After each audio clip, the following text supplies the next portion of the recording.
Here we go for video 2, how to select a cabin and what to look at when you select a cabin. If you watch video 1, it goes through the basics of the Carnival website and how to look at different cruises and itineraries, when you should call the 1-800 number to book and things like that. But for time purposes, I'm going to fast forward here and get our cruise that we're looking at. Today we're going to go over how to book your cruise and what room you want to be in. Okay, Carnival's website is good because it will allow you to view all the rooms that are open, and I want you to keep in mind that if you click on a certain level and it only shows you 10 rooms, there may be more than 10 rooms on that floor. I'm going to see real quick if I can show you an example of what I'm talking about. This is a cruise that we're currently going on, July 18th on the Carnival Sunshine, 8 days out of Port Canaveral. Let's see if there's a room here. Nope, there's only, see there's only 6 rooms, but if there were 10 rooms showing right here, that's all Carnival will show you. And so there might be 20 available. So if you wanted one of these rooms down here, they may be available, but it might not be showing because Carnival will only show you 10 rooms. In this case, there's only 6 rooms available, so those are the 6 rooms you're going to have to choose from if you want to stay on that floor. But what I want to show you really quick is what to look at when booking a room. I'm just going to look at the interior room, but this can apply to ocean view or balcony rooms.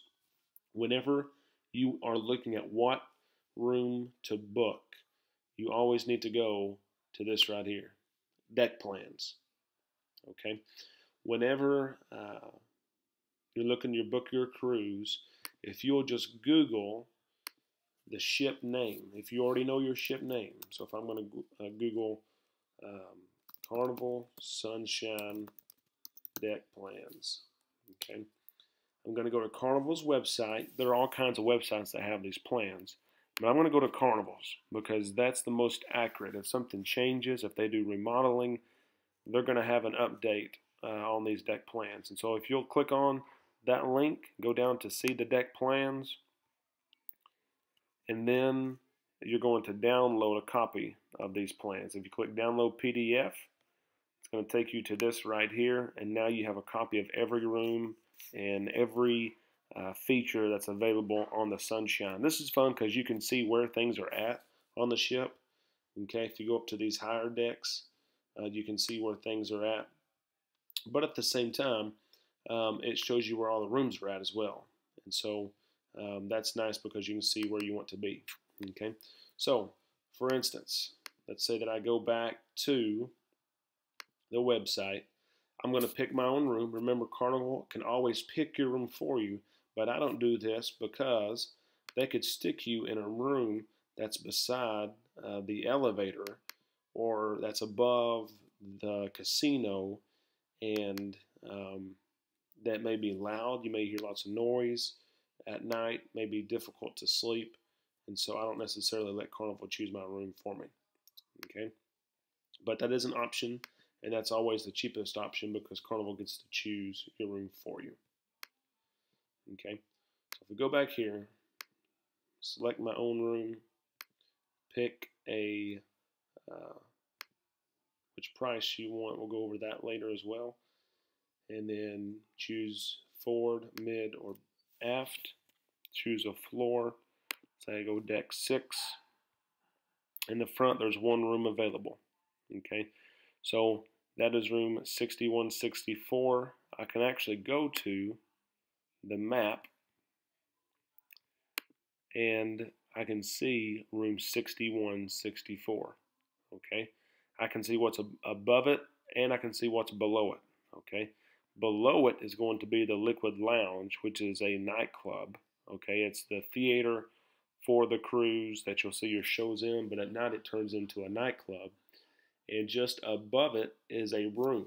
Okay, you want to have staterooms above you and below you. In this case, we have staterooms above us, but we do not below us. I would not book room 61, 64 simply for the fact of the nightclub below you. You might hear noise. Matter of fact, on the Carnival Sunshine, I'd go as far to say I wouldn't necessarily book any room on the sixth floor because of all the activities that you'll see on deck 5. Okay, I'm not saying that you're going to hear a lot every single night and things like that, but there's a possibility at the Alchemy Bar, the dance club, that you're going to hear things. You're going to hear music if you stay above the dance club. Okay, and so I wouldn't necessarily stay there. Okay, now if we zoom out just a little bit and you look at deck 7, deck 7 is a good deck to stay on because there are rooms above and below on deck 7. Okay, so when you go to bed at night and you're going to sleep for 4, 5, 6 hours, whatever it's going to be, it's probably going to be pretty quiet. Okay, at the same time, if I go back to this website, Carnival's website, and I choose deck 7, here's the rooms available.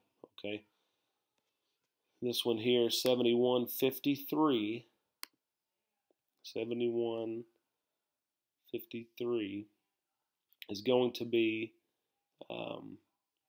toward the elevators. Here it is right here.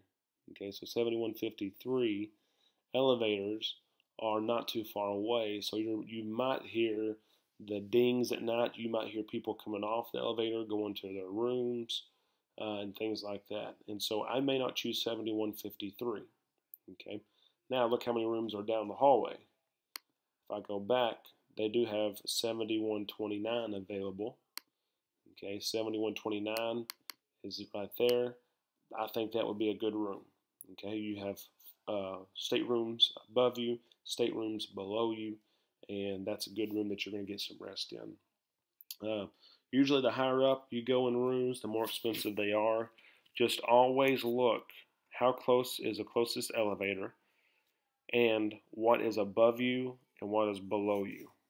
Okay, so that's just a little introduction of how to choose your stateroom, what to look for when booking your stateroom, and as always, when you get ready to book, call Carnival. That way they can help you out and assist you with that. Okay, that is it for this video. If you have questions or comments, make sure you let me know. And as always, have fun cruising.